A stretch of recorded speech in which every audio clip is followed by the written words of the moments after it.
अपरा एकादशी का व्रत भगवान विष्णु को समर्पित है और इस व्रत को करने से मनुष्य को सभी पापों से मुक्ति मिलती है।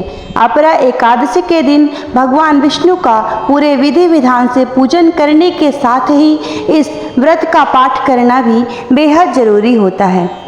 युधिष्ठिर ने पूछा, जनार्दन, ज्येष्ठ के कृष्ण पक्ष में किस नाम की एकादशी होती है? मैं उसका महात्म सुनना चाहता हूँ, उसे बताने की कृपा कीजिए।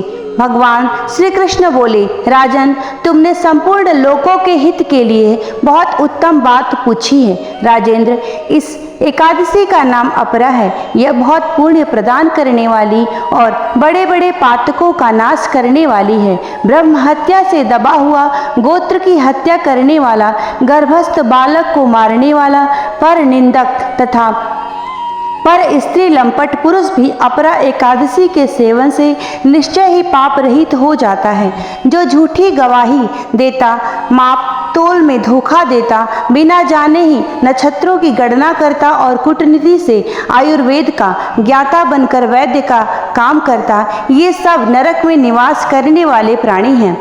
परंतु अपरा एकादशी के सेवन से ये सभी पाप रहित हो जाते हैं। यदि वह क्षत्रिय छात्र धर्म का परित्याग करके युद्ध से भागता है तो वह क्षत्रियोचित धर्म से भ्रष्ट होने के कारण घोर नरक में पड़ता है। जो शिष्य विद्या प्राप्त करके स्वयं ही गुरु की निंदा करता है, वह भी महापातकों से युक्त होकर भयंकर नरक में गिरता है।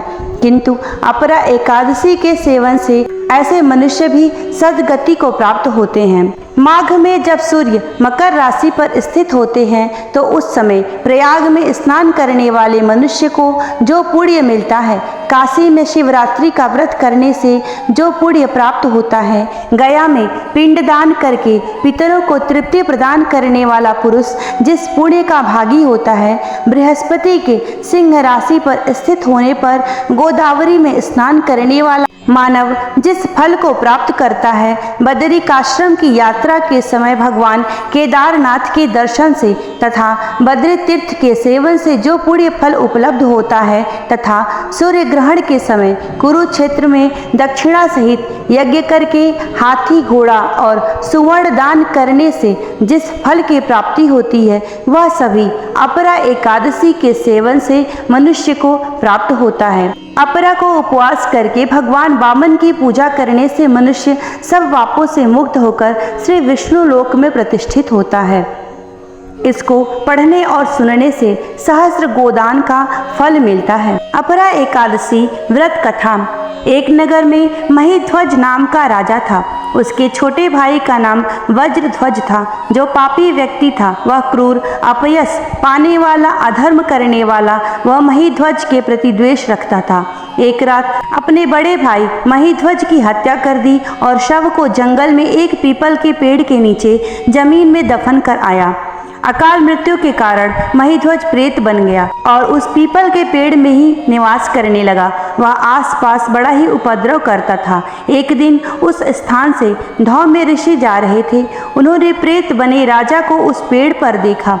उन्होंने अपने तप के बल से महीध्वज के अतीत को जान लिया। उसके बाद उन्होंने उस प्रेत को पेड़ से नीचे उतारकर परलोक विद्या का ज्ञान दिया। उस प्रेत को मुक्ति दिलाने के लिए धौम्य ऋषि ने अपरा एकादशी का व्रत रखा।